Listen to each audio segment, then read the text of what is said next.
c'est le compte à rebours. Dans 2 semaines, Hollywood décernera ses Oscars dans un Barnum à nul autre pareil. Tout commencera par un photocall plus prestigieux, tu meurs, sur un tapis rouge, à la valeur rendue quasi inestimable par le flot ininterrompu des stars. La La Land renouvellera-t-il le hold-up des récents Golden Globes? Ryan Gosling se fera-t-il coiffer au poteau par Casey Affleck? La Française Isabelle Huppert privera-t-elle Emma Stone de l'Oscar qui lui tend ses petits bras dorés? Ah mes amis, quel suspense insoutenable. Mais tout de suite, c'est le sommaire. Bienvenue dans Buzz. Je suis rentré. Écho mystique, Scorsese capte le silence de Dieu sur une île au Japon. Lego tordant, Batman s'anime brique par brique. Hétéroflip, les aliens attaquent. Monstro-ludique, Resident Evil passe la 7e. Le ciel est mauve, les oiseaux sont en papier. Le buzz fait un soleil. Intrigué. Il y a un film d'animation à triple sens avec des blagues à double tiroir. Un érotique de seconde zone pour les frissons, bon marché. Un long métrage indépendant de presque 3 heures qui passe comme une. Et puis du cinéma d'anticipation made in France. Et ça, c'est rare.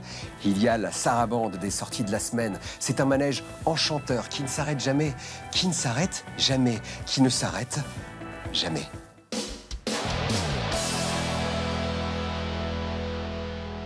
Monsieur, il faut que vous assumiez vos responsabilités, en commençant par élever le jeune orphelin que vous avez adopté. J'étais sarcastique quand j'ai dit oui.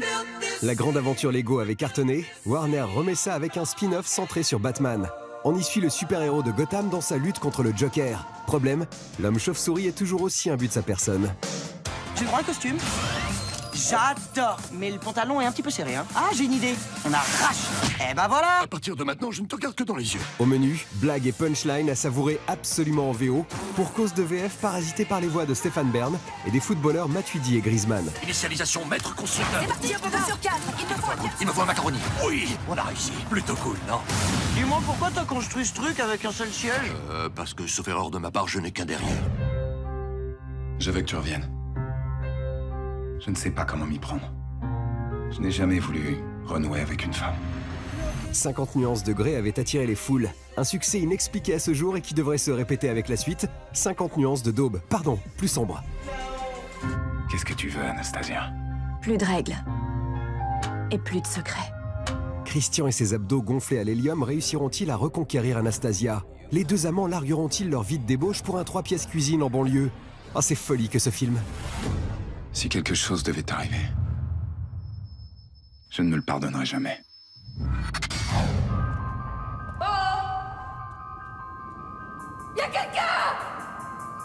À l'affiche cette semaine, Seul, ou les aventures d'un quintet d'ados dans un monde déserté de ses habitants.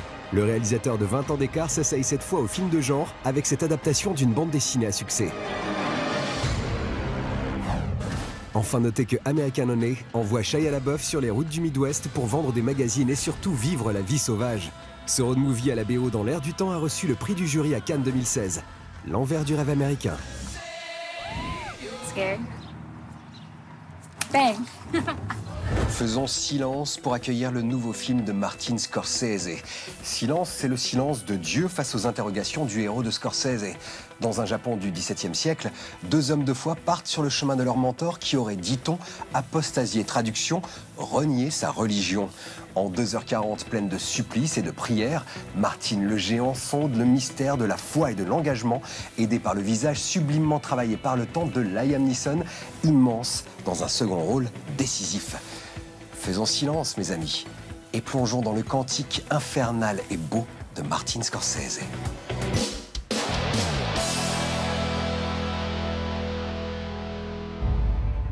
Ferreira est perdu pour nous. Il a renoncé au Seigneur en public. Il a abjuré sa foi. Non, c'est impossible. Le père Ferreira a risqué sa vie pour répandre notre foi dans tout le Japon. Il me semble que notre mission est plus urgente que jamais. Nous devons aller retrouver le père Ferreira. Japon, XVIIe siècle. 2 jésuites partent sur les traces de leur maître. Martin Scorsese, qui rêvait de ce projet depuis une éternité, embarque Andrew Garfield, Adam Driver et Liam Neeson dans une épopée qui interroge le mystère de la foi. Attention, chef-d'œuvre. Au moment où vous poserez un pied dans ce pays, vous serez en grand danger. Silence parle principalement de différences entre les cultures, de comment les héros s'acclimatent aux différences culturelles du Japon, en opposition aux codes occidentaux du XVIIe siècle. Ils doivent comprendre la culture du pays dans lequel ils viennent prêcher la bonne parole, comprendre les valeurs de cette culture, son mode de pensée. Ils doivent aller au-delà de la barrière du langage et passer du temps avec ses habitants. C'est la clé. Un temps attiré lui-même par la prêtrise, Martin Scorsese scrute les hommes de foi de Silence avec un style qui n'appartient qu'à lui. Les films de Martin Scorsese sont excellents parce qu'ils sont personnels. Les gens sentent naturellement qu'il met énormément de lui à l'écran. Scorsese a un point de vue, une voix et un regard particulier sur le monde.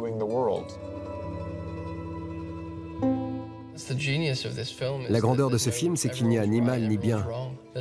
Il n'apporte pas de réponse définitive aux questions qu'il soulève. Comment vit-on ensemble? Comment luttons-nous sans nous entretuer? C'est comme dans n'importe quelle relation humaine, qu'elle soit amicale ou familiale. Comment s'y prendre sans détruire des innocents? C'est une histoire d'acceptation mutuelle.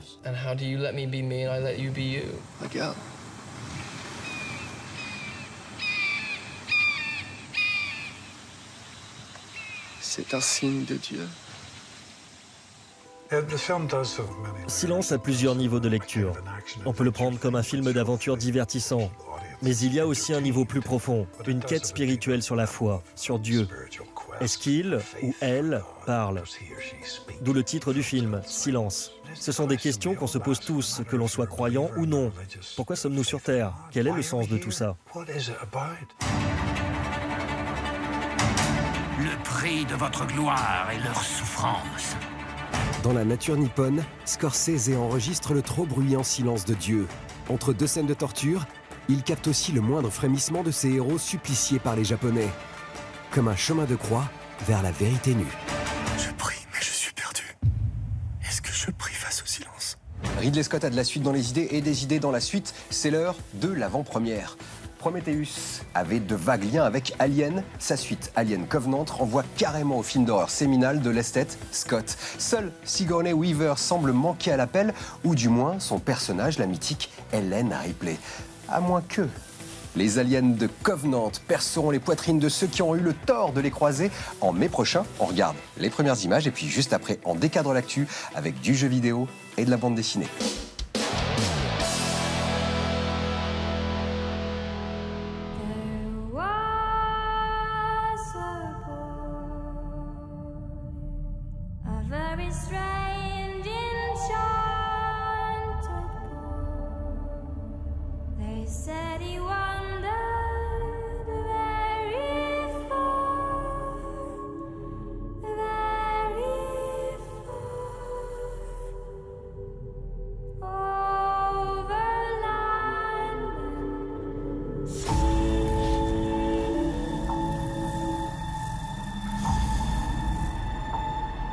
Vous êtes sûr de vous, capitaine?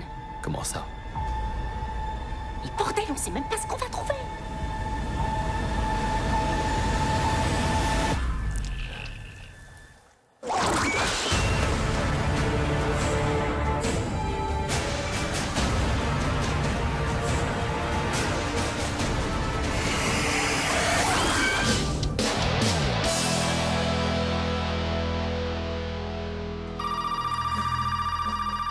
De retour sous les feux de la scène, la plus grande saga horrifique de tous les temps vous entraîne dans les profondeurs obscures de la peur. Resident Evil 7 bouleverse ses codes pour mieux rétablir sa mécanique infaillible du cauchemar. Le jeu se déroule en Amérique, dans la Louisiane profonde. L'important pour nous, c'était d'inverser la tendance en termes d'échelle. Il fallait laisser derrière la grandiloquence et la démesure de Resident Evil 6 pour obtenir un résultat bien plus intimiste, quelque chose qui relève de la claustrophobie.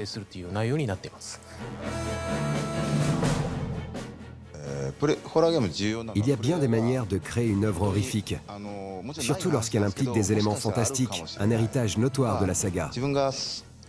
Cependant, pour ce volet, nous avons voulu que la frontière entre fiction et réalité soit vraiment ténue, que l'on puisse se dire que les événements auxquels vous assistez dans le jeu pourraient réellement se produire.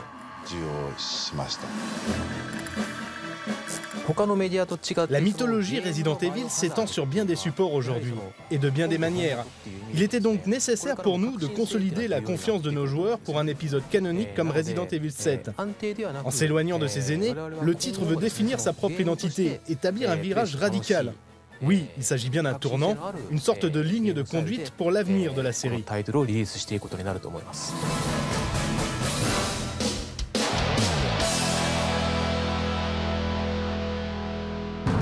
Si vous vous demandez ce que peut produire la rencontre du kaiju, cet ensemble de monstres géants japonais, avec le steampunk, le rétro-futurisme dans sa vision américaine, ne cherchez plus. Le résultat est une expérience graphique d'une beauté intense, empreinte de poésie et qui s'intitule Monstress. Dans une société asiatique du 19e siècle alternative et matriarcale, une adolescente tente de survivre à l'après-guerre et aux forces obscures qui en forgent l'équilibre, à commencer par cette étrange entité qui a pris possession d'elle. Riche, parfois trop dense, le scénario de Monstress aurait gagné à être plus digeste. Reste un univers maîtrisé, un spectacle visuel de toute beauté qui justifie à eux seuls qu'on navigue dans l'intrigue. Une œuvre qui fait honneur à ce qu'en dit l'auteur anglais Neil Gaiman, c'est une histoire de magie et de peur, superbement contée. Le buzz va bientôt prendre la clé des champs, mais avant, on a une question à vous poser.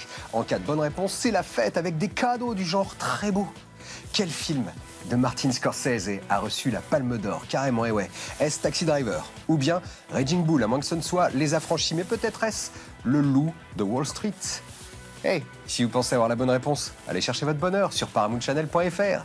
C'était le buzz avec Liam, Adam, Andrew, Michael, Shia, la galaxie du cinéma et les étoiles à l'intérieur. On se retrouve la semaine prochaine, même heure, même Paramount Channel. D'ici là, faites-vous une toile.